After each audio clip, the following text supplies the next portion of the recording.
சின்ன மருமகள்.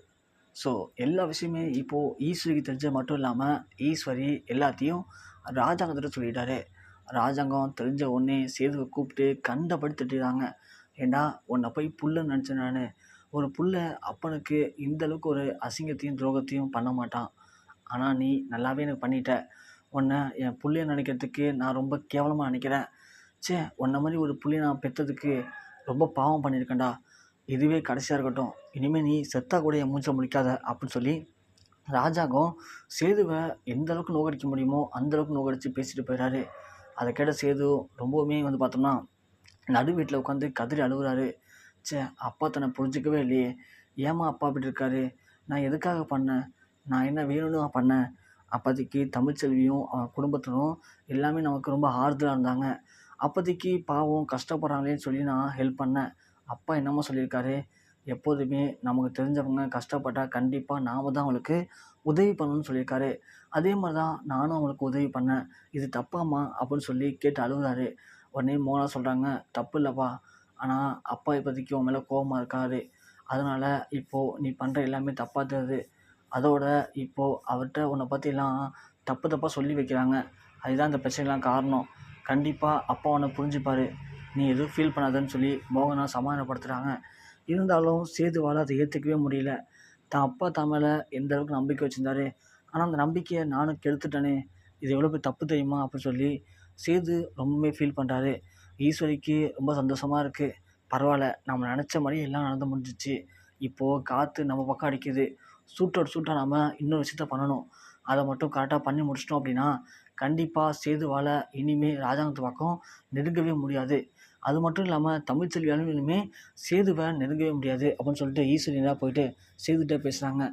சேது, நீ பண்ணதெல்லாம் ரொம்ப கரெக்டான விஷயம் தான் சேது. அப்பா தான் உன்னை புரிஞ்சிக்க மாட்டாரு. பாவம் தமிழ்ச்செல்வி, அவன் குடும்பம் ரொம்ப கஷ்டப்படுறாங்கன்னு சொல்லி நீ ஹோட்டல் வச்சு கொடுத்த. ஆனால் அதை அப்பா ஏன் புரிஞ்சுக்கல அப்படின்னு நினைக்கும் போது ரொம்ப கஷ்டமாக இருக்குப்பா. மாமா இப்படி ஆள் கிடையாது. ஆனால் மாமா இந்த அளவுக்கு கோவமாக இருக்காரு, இந்த அளவுக்கு உன்னை வெறுத்து ஒதுக்குறாருன்னா அதுக்கு என்ன காரணம்? உன் மேலே இருக்கிற கோவம்னு நினைக்கிறியா சேது? இல்லை சேது, நீ அந்த தமிழ்ச்செல்வி கல்யாணம் பண்ணிட்ட பார்த்தியா, அது மாமாவுக்கு ஆரம்பத்துலேயே பிடிக்கல. ஏன்னா நம்ம குடும்ப கௌரவத்துக்கு ஏற்ற பொண்ணு அந்த பொண்ணு கிடையாது. அது உனக்கு நல்லாவே தெரியும். தெரிஞ்சும் மாமா உன்னை எதுக்கு சம்மதிச்சு கல்யாணம் பண்ணி வச்சாரு? ஸோ உன்னுடைய வாழ்க்கை கெட்டுப்படக்கூடாதுன்னு பண்ணி வச்சாரு. ஆனால் அதுக்கப்புறமாச்சும் தமிழ்ச்செல்வி ஒழுங்காக இருந்திருக்கணும். ஆனால் அவள் போலீஸுக்கு கால் பண்ணி இந்த கல்யாணத்தை நிப்பாட்டினது மட்டும் இல்லாமல் மாமாவையே கைது பண்ண வச்சா. அதனால் மாமா இந்த அளவுக்கு கோபமாக இருக்காங்க.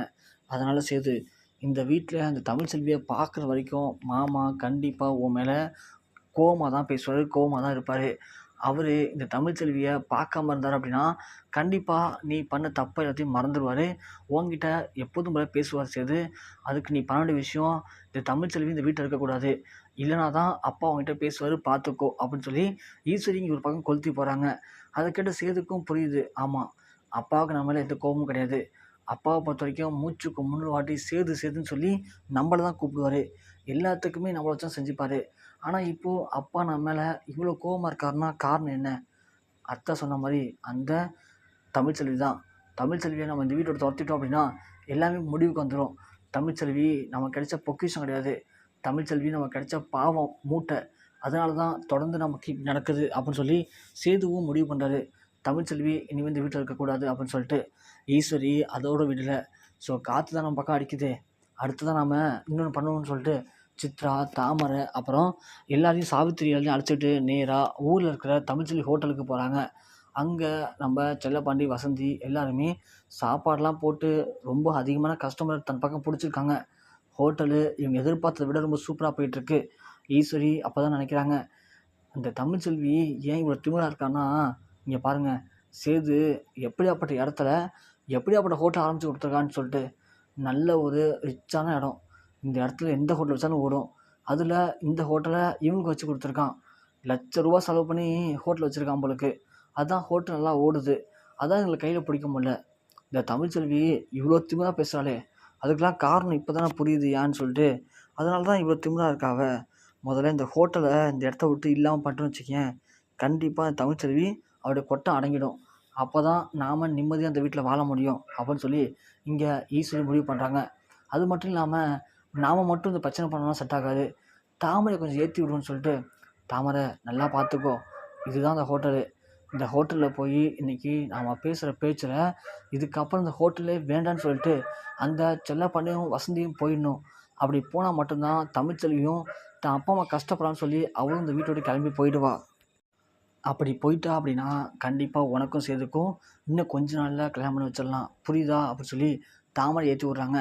சரின்னு சொல்லி தாமரையும் சாவித்திரி ஈஸ்வரி சித்ரா 4 பேர் இந்த கடைக்கு போகிறாங்க.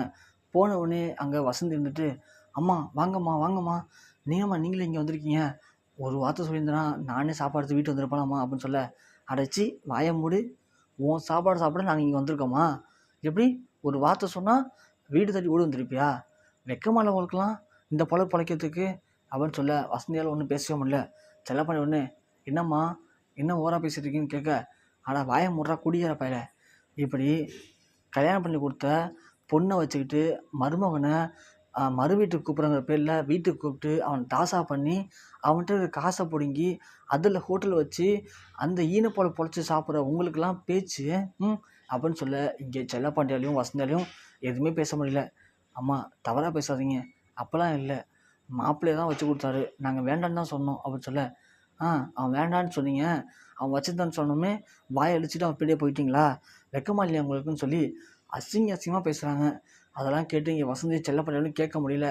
என்னம்மா சொல்ல வரீங்க இப்போ நீங்கள் அப்படின்னு கேட்க, இதுக்கு மேலே நீங்கள் இந்த ஹோட்டல் நடத்துனீங்க அப்படின்னா நான் மாமாட்ட சொல்லி இதுதான் இந்த ஹோட்டல்னு சொல்லி உங்களை ஒன்றும் இல்லாமல் அடித்து துவம்சம் பண்ணிவிடுவேன், அதோட உங்களோட பொண்ணோட வாழ்க்கையும் ஒன்றும் இல்லாமல் போயிடும் அப்படின்னு சொல்லவும், ஒழுங்கு மாதிரி இதே அந்த ஹோட்டலை மூடிட்டு கிளம்பிடுங்க, இல்லை அப்படின்னா உங்கள் பொண்ணு இப்பயே உங்கள் வீட்டுக்கு வந்துடுவா அப்படின்னு சொல்லி ஈஸ்வரி மிரட்ட, ஐயோ என் பொண்ணு வாழ்க்கையில் இது பண்ணாதீங்கம்மா, ஏற்கனவே என் பொண்ணு வாழ முடியாமல் கஷ்டப்பட்டு பல போராட்டத்தை தாண்டி அவளை அந்த வீட்டுக்கு அனுப்பி வச்சுருக்கேன், என் பொண்ணு வாழணுமா, இப்போ என்ன நாங்கள் இந்த ஹோட்டல் நடத்தக்கூடாது அவ்வளோதானே, விட்டுருங்கம்மா, இனிமேல் நடத்த மாட்டேன்னு சொல்லி அந்த ஹோட்டலை பூட்டி சாவியை கொடுக்குறாங்க. அதை எடுத்துக்கிட்டு ஈஸ்வரி, தாமரை, அப்புறம் சாவித்திரி ரொம்ப சந்தோஷமாக வீட்டுக்கு போகிறாங்க.